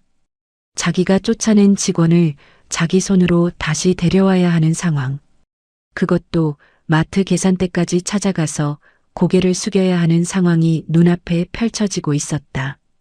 황태섭은 의자 등받이에 머리를 기대고 천장을 올려다보았다. 벽에 걸린 골프 트로피와 유력 인사들과의 사진이 눈에 들어왔으나 지금 이 순간 그것들은 아무런 위안도 되어주지 못하고 있었다. 조합장실 밖 복도에서는 비서실 직원이 닫힌 문 너머로 들리는 고성에 고개를 움츠리고 있었고 1층 금융창구에서는 직원들이 수군거리기 시작했다. 박종팔 회장이 와서 조합장실에 들어갔다가 나간 뒤 조합장이 오병길을 급히 불러올렸다는 소문이 이미 건물 안을 돌기 시작한 것이다. 무언가 큰일이 벌어지고 있다는 걸 모르는 사람은 아무도 없었으나 그것이 정확히 무엇인지를 아는 사람은 아직 아무도 없는 상황이었다. 다만 한 가지는 분명해지고 있었다. 황태섭에게 남은 시간은 3일이었고 그 3일이 지나면 태백산 농산물 협동조합의 풍경이 송두리째 바뀌게 되리라는 것을. 3일이라는 시간은 황태섭에게 지옥과 다름없는 것이었다. 첫째 날 황태섭은 오병길과 함께 머리를 맞대고 방법을 찾아보려 했으나 답이 나오지 않았다. 박종팔 회장에게 전화를 걸어 설득해보자는 오병길의 제안에 황태섭이 수화기를 들었으나 신호음이 3번 울리기도 전에 스스로 끊어버렸다. 한 번 말하면 2번 말하지 않는 사람이라는 것을 황태섭도 알고 있었기 때문이다. 전화로 사정해봤자 상황이 더 나빠질 뿐이라는 것쯤은 계산할 수 있는 노릇이었다. 다른 방법은 없소? 회장한테 말 잘하는 사람을 중간에 넣는다든지. 황태섭의 물음에 오병길은 고개를 저었다. 박 회장님은 중간에 사람을 넣으면 오히려 더 화를 내시는 분입니다. 직접 만나셔야 합니다. 직접 만나서 뭘 어쩌라고? 서윤아 직원을 복귀시키는 수밖에 없습니다. 오병길의 입에서 그 말이 나왔을 때 황태섭은 수화기를 책상 위에 내려놓으며 한참 동안 아무 말도 하지 못했다. 자기가 쫓아낸 직원을 자기 입으로 다시 불러야 하는 상황. 그것도 마트 계산대에 서 있는 그 직원 앞에 가서 고개를 숙여야 하는 상황이었으니까. 둘째 날 상황은 더 나빠지는 쪽으로 흘러갔다. 태산식품 격리팀에서 조합 본점에 전화가 걸려왔다. 법인 계좌 5개의 거래 내역 일괄 출력을 요청하는 전화였다. 법인 계좌 거래 내역 일괄 출력은 계좌를 다른 금융기관으로 옮기기 전에 반드시 거치는 절차라는 것쯤은 금융인이라면 누구나 아는 상식이었으니 그 전화 한 통의 의미는 분명한 것이었다. 허풍이 아니라 진짜로 움직이고 있다는 뜻. 전화를 받은 직원에게서 보고를 들은 오병길이 조합장실로 뛰어 올라갔다. 조합장님, 태산식품 쪽에서 법인 계좌 거래 내역 일괄 출력을 요청해 왔습니다. 계좌 이전 준비를 시작한 것 같습니다. 황태섭의 얼굴에서 남아있던 핏기마저 사라지는 것이 보였다. 법인 계좌가 움직이면 임직원 급여 계좌는 당연히 따라가는 수순이었고 회장 개인 예치금까지 빠져나가면 조합 전체 예수금의 절반이 증발하는 것이었다. 그것은 곧 금융감독원의 경영실태평가에서 최하 등급을 받을 수 있는 수준의 타격이라는 뜻이기도 했다. 조합장 재선은 물 건너가는 정도가 아니라 경영부실 책임을 지고 자리에서 쫓겨날 수도 있는 규모였으니까. 내가 직접 가야 하는 거야? 황태섭의 목소리에서 조합장다운 권위는 이미 사라져 있었다.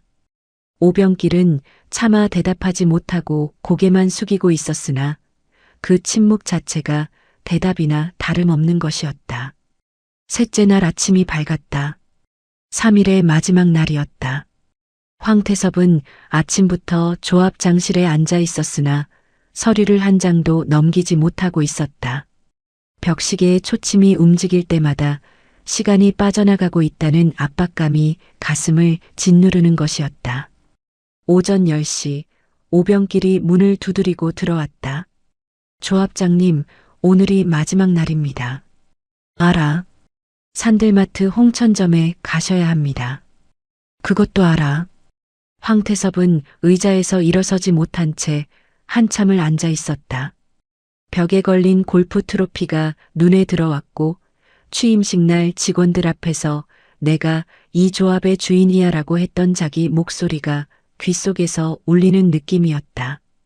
그 목소리의 주인이 지금 마트 계산대 앞에 가서 자기가 쫓아낸 임산부 직원에게 고개를 숙여야 하는 처지가 되어 있었으니 인생의 아이러니라는 것이 이런 것이구나 싶은 순간이었을 것이다. 오전 11시 황태섭이 마침내 조합장실을 나섰다. 오병길이 따라가겠다고 했으나 황태섭은 고개를 저었다. 혼자 갈 거야. 본점 건물을 나서는 황태섭의 뒷모습을 1층 금융창구 직원들이 지켜보고 있었다. 조합장이 넥타이도 고쳐 매지 않은 채 어딘가로 나가는 모습은 취임 이후 처음 보는 광경이었으니까. 직원들 사이에서 수군거림이 시작되었으나 황태섭의 귀에는 아무것도 들리지 않는 듯했다. 주차장에서 차에 올라탄 황태섭은 시동을 건 뒤에도 한참 동안 출발하지 못했다. 핸들을 잡은 손에 힘이 들어가지 않았고 이마에는 식은 땀이 맺혀 있었다.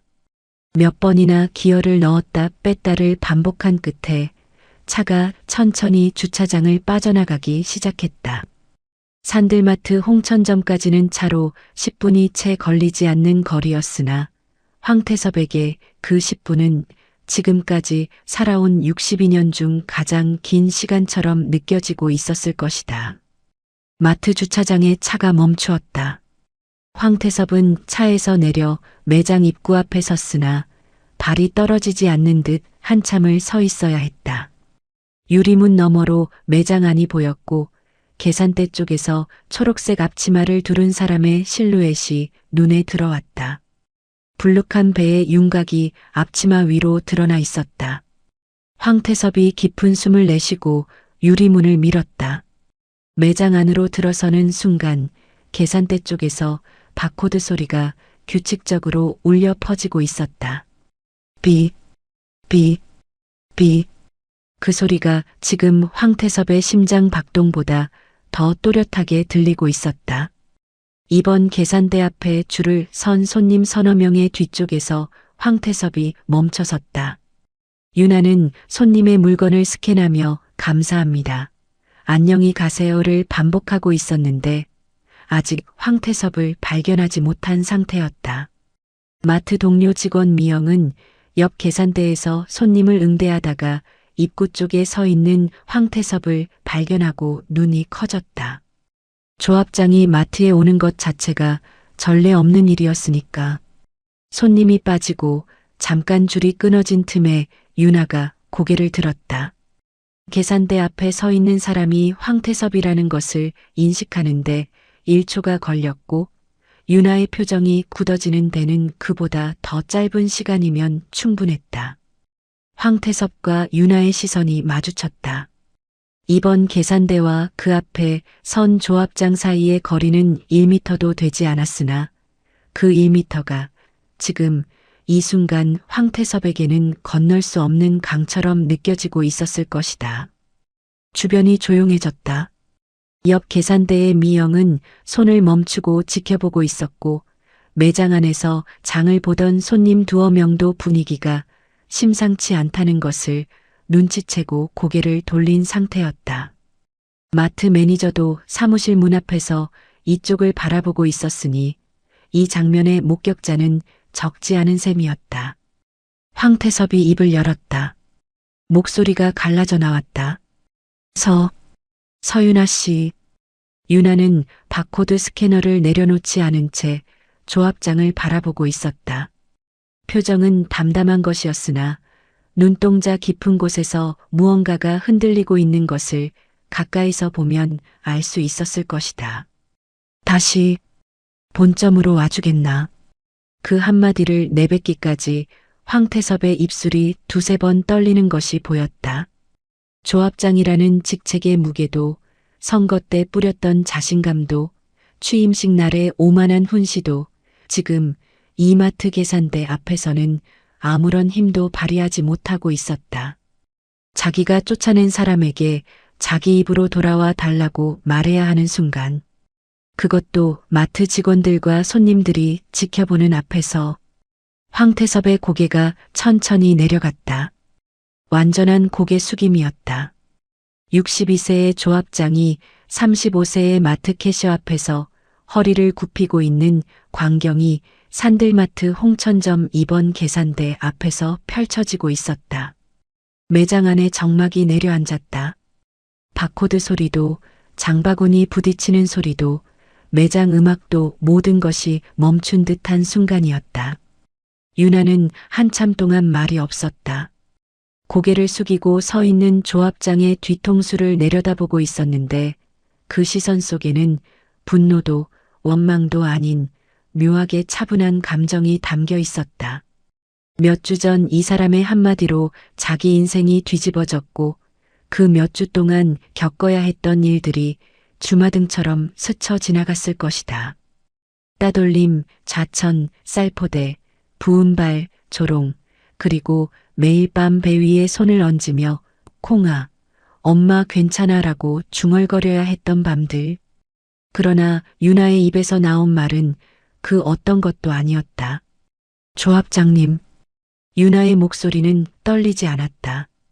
낮고 담담한 어조였으나 그 안에 단단한 무언가가 받쳐주고 있는 것이 느껴지는 목소리였다. 저는 처음부터 제 자리를 떠난 적이 없습니다. 그 한마디의 무게를 황태섭이 온전히 이해했는지는 알 수 없었다. 다만 고개를 숙인 채 서 있는 황태섭의 어깨가 미세하게 떨리고 있었다는 것, 그리고 그 모습을 지켜보던 마트 직원 미영의 눈가가 붉어져 있었다는 것만이 그 자리에 있던 사람들의 기억 속에 남게 되었다. 황태섭은 한마디도 더하지 못한 채 몸을 돌려 매장을 나갔다. 유리문이 닫히는 소리가 울렸고 주차장에서 차 시동이 걸리는 소리가 들려왔다. 유나는 그 소리를 등 뒤로 들으며 내려놓았던 바코드 스캐너를 다시 집어들었다. 다음 손님이 장바구니를 내밀었다. 유나는 미소를 지었다. 감사합니다. 포인트 적립하시겠어요? 마치 아무 일도 없었던 것처럼. 유나가 본점 금융창구 3번 자리에 다시 앉은 것은 그 다음 날 아침이었다. 출근 시간보다 10분 일찍 도착한 유나는 산들마트 초록색 앞치마 대신 본점 유니폼을 다시 입고 있었다. 몇 주 만에 돌아온 자리였으나 책상 위치도 모니터 배치도 서랍 속 문구류도 그대로인 것이 묘한 기분을 안겨주는 아침이었다. 달라진 것이 있다면 의자에 앉을 때 배가 더 불러져서 등받이를 한 칸 뒤로 밀어야 했다는 것 정도였을까? 8시 반 직원들이 하나둘 출근하기 시작했다. 금융창구 문을 열고 들어오던 후배 직원 하나가 3번 자리에 앉아 있는 유나를 보고 걸음을 멈추었다.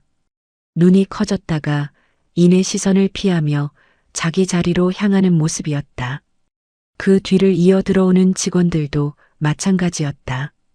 유나를 발견하는 순간 표정이 흔들렸으나 아무도 먼저 말을 걸지 못하는 분위기가 창구 안에 가라앉아 있었다.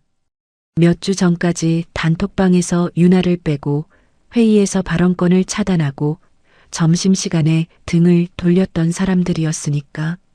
지금 와서 어서 와요. 언니 같은 말이 쉽게 나올 리가 없는 것이었다. 민망함, 죄책감, 그리고 앞으로 어떻게 얼굴을 마주하고 일해야 하나 하는 불안감이 뒤섞인 공기가 창구 안을 메우고 있었다. 유나는 아무에게도 먼저 말을 걸지 않았다. 그렇다고 차가운 표정을 짓지도 않았다. 모니터를 켜고 오늘 처리할 업무 목록을 확인하고 창구 유리창 너머로 대기석을 바라보며 영업시간이 되기를 기다렸을 뿐이다. 마치 한 번도 이 자리를 떠난 적이 없었다는 듯이. 가장 쩔쩔매고 있는 사람은 지점장 오병길이었다. 평소 같으면 조회 시간에 직원들 앞에 서서 한마디씩 던지는 사람이었으나 오늘은 자기 방에서 나오지 못하고 있었다.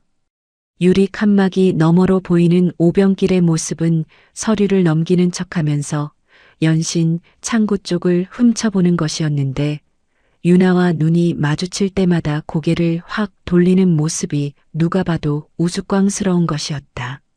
몇 주 전까지 마트가 좀 더 편할 거야라며 발령 통지서를 밀어주던 사람의 현재 상태라고 하기에는 초라한 수준이었으니까.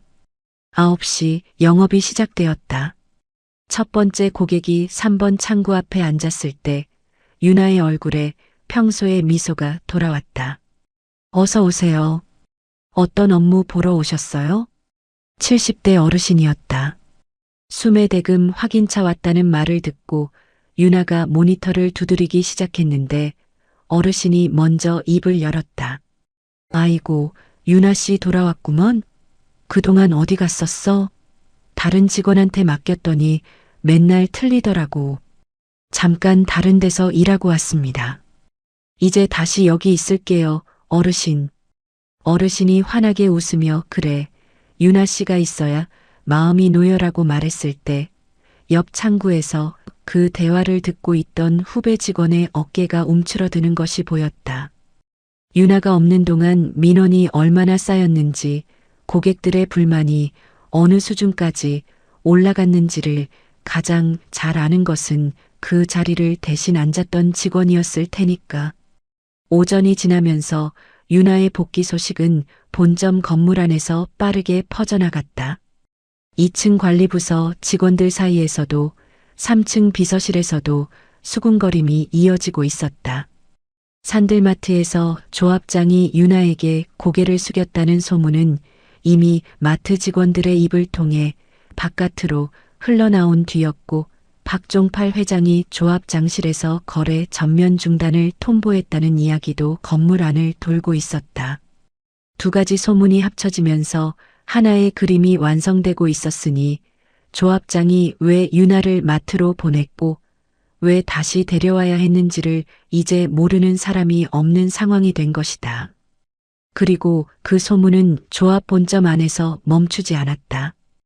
홍천읍이라는 작은 동네에서 비밀이 오래 유지되는 법은 없었으니까. 조합장이 자기 측근한테 부정대출을 내주려고 했다며? 그걸 거절한 직원을 마트로 쫓아냈다고? 임신한 사람을 마트 계산대에 세워놨다고? 그게 사람이 할 짓이야? 조합원들 사이에서 불만이 터져 나오기 시작한 것은 윤아가 복귀한 지 일주일도 되지 않은 시점이었다. 처음에는 시장 어귀에서, 농자재 가게 앞에서, 경로당 마루에서 몇 사람씩 모여 수군거리는 수준이었으나 이야기가 퍼져나가는 속도는 생각보다 빠른 것이었다. 결정적으로 불에 기름을 부은 것은 박종팔 회장이었다.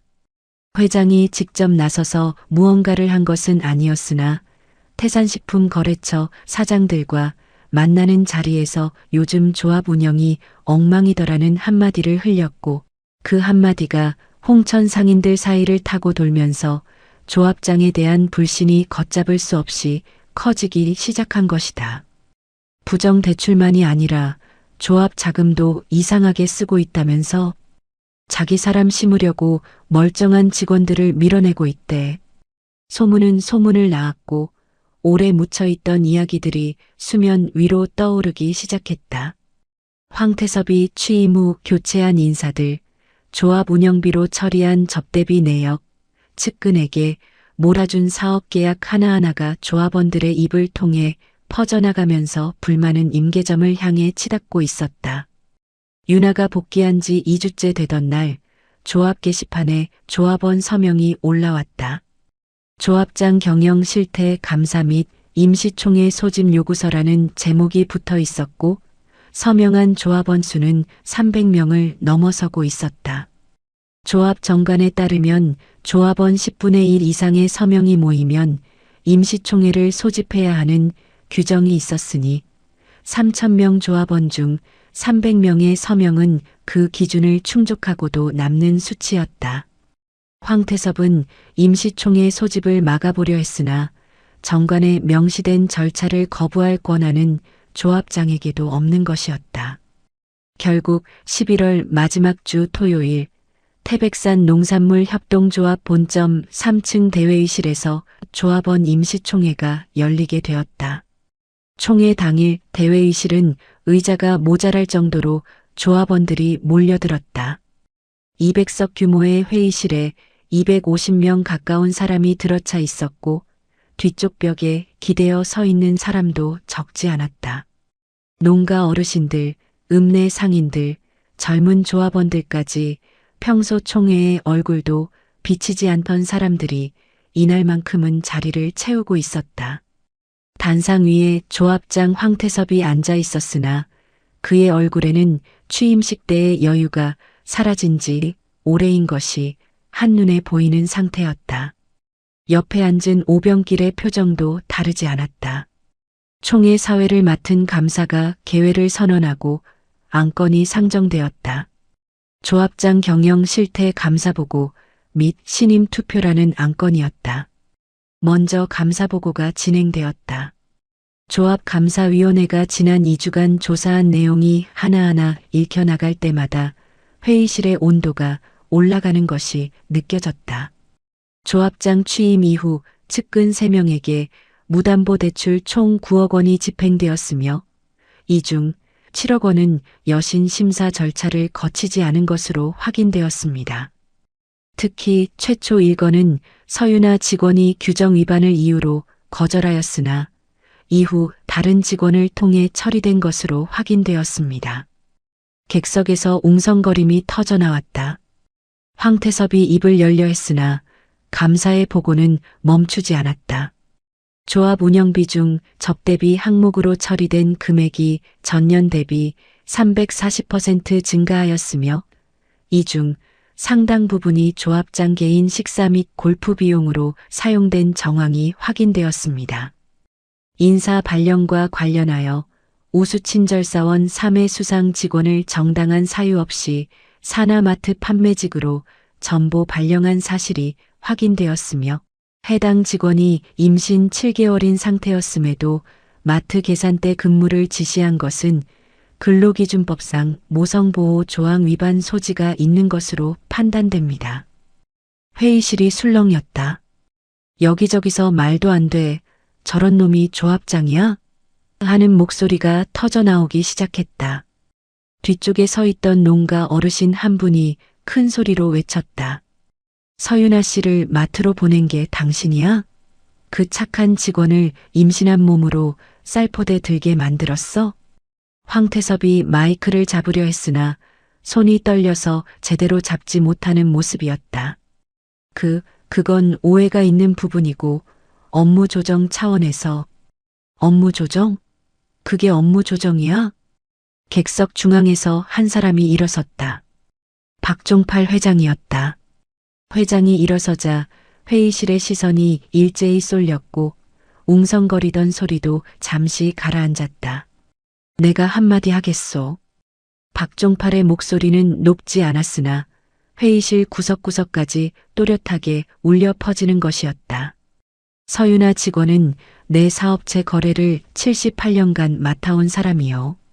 수백억 원의 예치금 관리를 단 한 번의 실수 없이 처리해 준 사람이고 내가 부탁하지 않아도 먼저 연락해서 금리 변동이며 만기 일정이며 꼼꼼하게 챙겨준 사람이요. 내가 이 조합만 쓴 이유가 서윤아 씨 때문이라는 건 여기 있는 분들도 다 아는 사실일 거요. 회의실이 조용해졌다. 박종팔이 황태섭을 바라보며 이었다. 그런 직원을 조합장이 자기 비리를 거부했다는 이유로 마트 계산대로 쫓아냈소. 임신 7개월인 사람을 하루 종일 써서 쌀포대를 들게 만들었소. 내가 마트에 가서 직접 봤으니 이건 소문이 아니라 사실이요. 박종팔이 객석을 둘러보았다.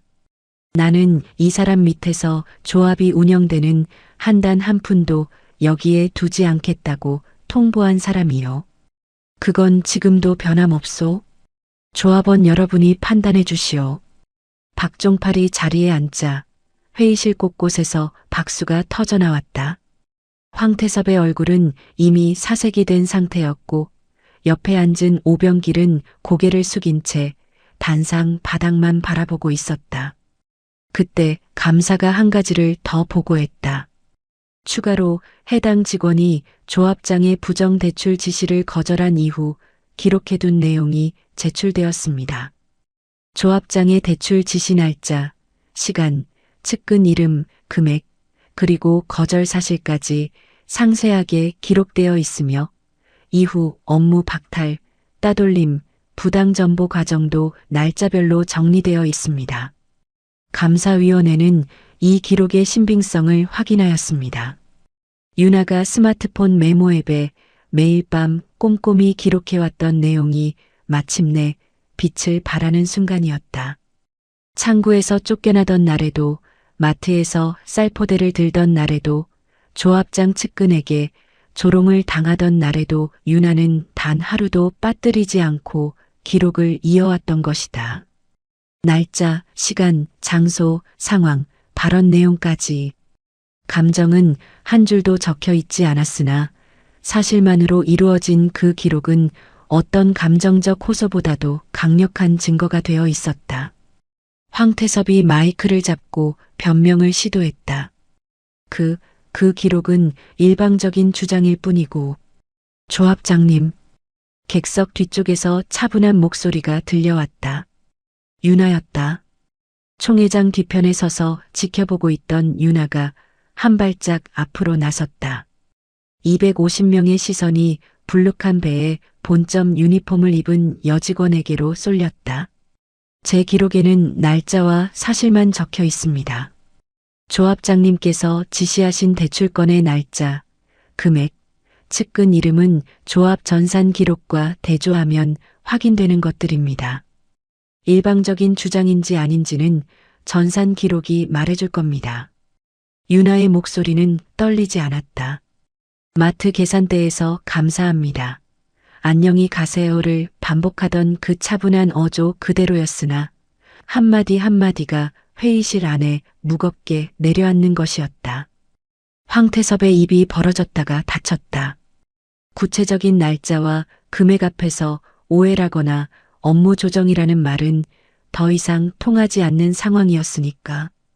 옆에 앉은 오병길이 마이크를 잡고 저는 시킨 대로 했을 뿐입니다라고 발뺌을 시도했으나 객석에서 시킨 대로 한 게 잘한 거냐? 라는 고함이 터져나오면서 묻혀버리고 말았다. 신임 투표가 실시되었다. 결과는 압도적이었다. 조합원 신임 부결, 황태섭 조합장 직위 해제. 투표 결과가 발표되는 순간 대회의실에 박수와 환호가 울려 퍼졌다.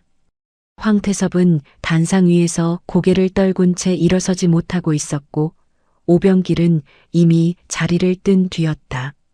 나중에 알려진 바로는 오병길에게도 인사농단 가담에 대한 징계 절차가 진행되었으며 중징계가 내려진 것으로 전해졌다. 총회가 끝난 뒤 조합원들이 하나둘 윤아에게 다가왔다. 윤아 씨, 고생 많았어. 그 조합장 때문에 얼마나 힘들었어. 이제 편하게 일해. 임신한 몸으로 마트까지 나가서 일했다며? 대단한 사람이야, 진짜. 어르신들의 투박한 위로가 이어질 때마다 윤아는 괜찮습니다. 감사합니다를 반복하며 미소를 지었다. 눈가가 붉어졌으나 끝내 울지는 않았다. 조합원들이 빠져나가고 회의실이 거의 비었을 때 박종팔 회장이 윤아 앞에 잠깐 멈춰섰다. 오랫동안 아무 말 없이 윤아를 바라보다가 짧게 한마디를 건넸다. 수고했소, 윤아 씨. 그리고 돌아서서 회의실을 나갔다. 그 뒷모습이 복도 끝으로 사라질 때까지 윤아는 서 있었다.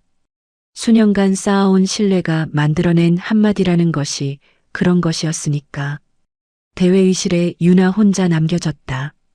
빈 의자들이 줄지어 놓인 회의실 안에서 윤아는 배 위에 두 손을 얹고 조용히 눈을 감았다. 배 안에서 아이가 발로 톡톡 차는 느낌이 전해져 왔다. 콩아, 엄마가 해냈어. 그 한마디를 내뱉는 순간 참고 있던 눈물이 한 줄기 흘러내렸다. 본점 건물을 나서자 주차장 한쪽에 낡은 포터 트럭이 서 있었다. 운전석에서 박정민이 손을 흔들고 있었다. 윤아가 조수석에 올라타자 정민이 호두과자 봉지를 건넸다. 잘했어, 당신. 콩이가 좋아하니까. 윤아가 웃으며 호두과자 하나를 입에 넣었다. 포터 트럭이 조합 본점 주차장을 빠져나가 홍천읍 시내로 향하는 길, 차창 밖으로 초겨울의 북한강이 보였다. 강변의 갈대는 이미 누렇게 말라 있었으나 강물은 여전히 흐르고 있었다. 묵묵히 자기 자리를 지키고 기록을 남기고 끝까지 포기하지 않은 사람이 결국 이긴다는 것. 서윤아의 이야기는 그것을 증명하고 있었다. 홍천의 겨울이 오고 있었다. 그러나 서윤아의 하루는 다시 따뜻해지고 있었다. 이번에는 진짜로 서윤아는 특별한 사람이 아니었습니다. 거창한 배경도 대단한 인맥도 없었습니다. 홍천이라는 작은 동네에서 성실하게 일하고 원칙을 지키고 자기 자리를 묵묵히 지킨 것이 전부인 사람이었습니다. 그런데 그게 전부가 아니었습니다. 세상에는 윤아처럼 부당한 일을 당하고도 싸울 힘이 없어서 참아야 하는 사람들이 많습니다. 남편 정민이처럼 항의하러 갔다가 쫓겨나야 하는 사람들도 있습니다. 하지만 유나가 우리에게 보여준 것이 있습니다. 감정에 휘둘리지 않고 기록을 남긴 것, 굴욕적인 상황에서도 성실함을 잃지 않은 것, 가리고 끝까지 포기하지 않은 것. 그것이 결국 자신을 지켜주는 가장 강한 무기가 되었다는 사실을 말입니다. 권력은 영원하지 않습니다. 하지만 사람의 진심은 반드시 누군가가 알아봐 줍니다. 박종팔 회장이 유나를 지켜준 것은 돈의 힘이 아니라 신뢰의 힘이었습니다. 오랜 시간 쌓아온 진심이 결국 가장 큰 힘이 되어 돌아온 것이니까요. 이야기를 끝까지 들어주신 분이 계시다면 잘 들었다고 댓글 하나만 남겨주세요. 구독과 좋아요 부탁드립니다. 감사합니다.